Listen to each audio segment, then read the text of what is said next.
The Lord be with you. A reading from the Holy Gospel according to Luke. The leaders scoffed at Jesus, saying, "He saved others. Let him save himself if he is the Christ of God, his chosen one." The soldiers also mocked Jesus, coming up and offering him sour wine and saying, "If you are the king of the Jews, save yourself." There was also an inscription over him, "This is the King of the Jews." One of the criminals who were hanged there kept deriding him and saying, "Are you not the Christ? Save yourself and us." But the other rebuked him, saying, "Do you not fear God, since you are under the same sentence of condemnation?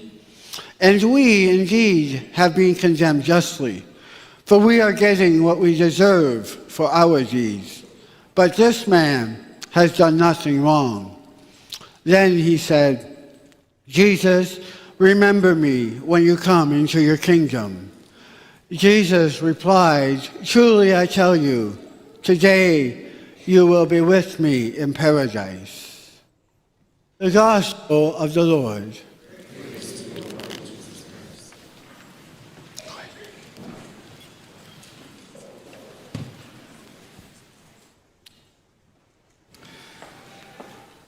So this morning we conclude our series called Insomnia, the Lies That Keep You Up at Night. This is the fifth weekend in which we've been exploring different things that cause us anxiety, frustrations, and fears in our lives. And we probably come up with a whole bunch of others in the list, but this is what we looked at in the first 4 weeks, this fear of abandonment or rejection, the fear of being alone, abandoned, out with with ourselves, no connections, rejected and abandoned. The second week, this fear about money, the mortgages, our debts. Even this morning, found something online that was saying that 2 out of 5 Canadians will never in their lifetime get out of debt. Saving money for your children to go to school, lots of frustrations and sleepless nights. The fear of death, that comes up to us in particular when we mourn the loss of a loved one, or when we get sick and we realize the brevity of our lives, the mortality of our lives, that becomes a fear. Last weekend, Deacon Mark preached about this fear of losing stability. We place our trust in institutions or in their structures, but when they fall apart, when they fall down, what becomes our foundation? What do we hang on to? Or who do we hang on to? And in each of those genuine fears, these fears are real, these fears are present, and you could fill in some more fears or anxieties that dominate your thoughts, that in these fears or these anxieties can chain us and prevent us from being who we're supposed to be, and not give us the real freedom to live our lives in peace and unity and in community. But in each of those weeks, and it's quite fitting that this weekend we celebrate the Feast of Christ the King, that the person who helps dispel those fears is Jesus.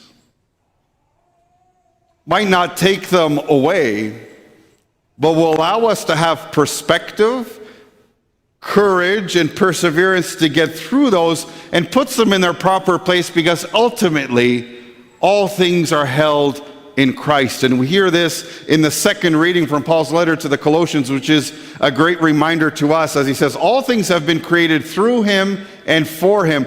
Christ is before all things, and in him all things hold together.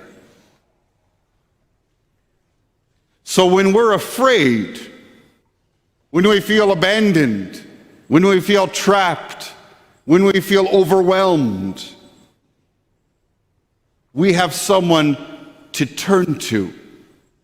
We have someone to run to and ask for that help, that perspective, that courage and that strength to march forward and look past beyond those fears and to see the peace and the love that only Christ can offer to us. I was away for a couple of weeks on retreat and some holiday time, so I went to the Holy Land, Poland. That is the Holy Land. I was there 3 years ago at the same time. And both times on November 1st, which is All Saints' Day, we celebrated. In Poland, it's a national holiday. All the stores are closed. Everyone goes to the cemetery. And in fact, days leading up to the Feast of All Saints and All Souls, they clean the graves. They decorate them with flowers and with candles. And this time, as well as 3 years ago, I went to one of the largest cemeteries in Krakow, where there's a lot of poets and historical figures of Poland, and thousands of people that spent coming and going all day in this cemetery. 3 years ago, I went at night, about 4:30, 5 o'clock. By 4 o'clock, now with the time changes, it's dark in Poland. And you could see all the candles lit. This year I went during the day, and you can see the candles and the flowers, decorations, and again, thousands of people coming, going, praying for their loved ones. There's also monuments to those who lost their lives in the Second World War, a monument dedicated to those who lost their lives in the fight against communism. But there is this sense of joy in the midst of the cemetery, because they really celebrate the fact that these loved ones, like our loved ones, have gone home to the kingdom in heaven. And so there was a celebratory tone to those who are visiting the graves. And there were priests and seminarians set up with tables outside, taking mass intentions all throughout the cemetery as a way for us to be bound with the saints in heaven and our loved ones. And I came across a grave. I don't have any family buried in this cemetery, but I came across, looking at some of the grave markers, and I came across this one, Julian, who was a pilot who passed away in 2014, and I was struck by the words at the bottom of this monument. And it says, "I lived because you wanted me to. I died because you commanded. Save me because you can." Don't know this person at all, but in those words, there's a reminder that Christ is King. We are alive because of him. And we know in this life, there is this doorway of death that we go from this world to the kingdom that is there. And we know that the Lord can and does save us. And we hear that in the gospel today. As we celebrate Christ the King, we go back to the scene of the crucifixion. We don't celebrate Jesus with a golden crown and a large throne, but we celebrate the crown of thorns and the cross as signs of love, as he pours his life out for us. A kingdom of love and peace that he wants to share and offer to us, because he longs for all of us to be with him, which then dispels our fears. So we need to run to the Lord. One of the other chances I had during my retreat time and holiday was to go to a place where countless millions of pilgrims go to every year in Częstochowa, where the shrine of the Black Madonna is.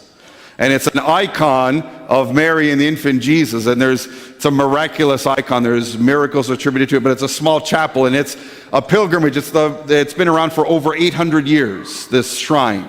And people from all over Poland, they walking pilgrimages, First Communion classes go, and it's a pilgrimage place because Mary, of course, leads us to Christ.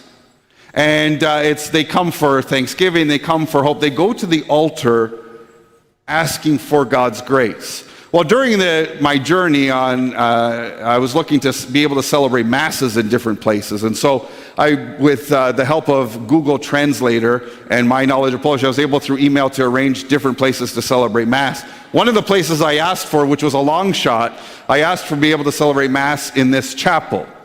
Now, during October, November, it's low season for tourists. and pilgrimages. So the chances were pretty good. So they emailed me back saying, yep, I think we can fit that in. The pastor, the head of the shrine, has given permission for you. So I get there Sunday. I celebrated Mass on Sunday in another chapel. Then on Monday morning, I wanted to go. What they do is they veil, they cover the image, and then they unveil it each day. So 6 in the morning, they unveil the image.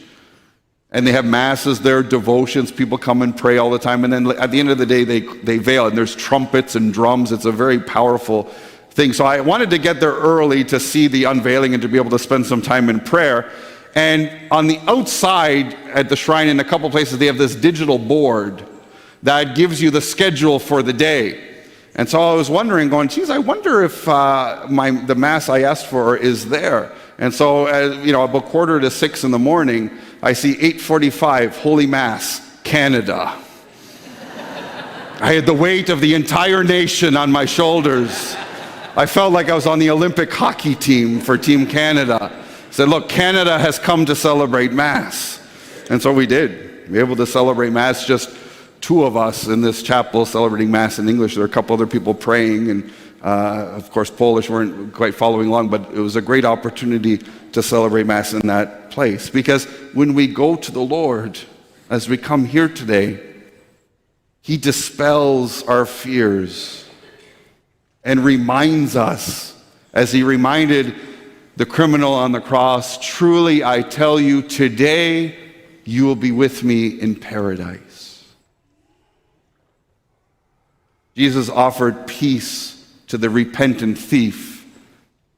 And Jesus offers us His peace that we may be His faithful and loving disciples.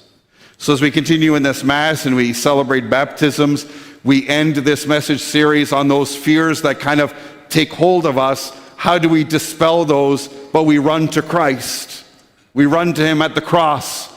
We run to Him at the altar and ask for His love and His help.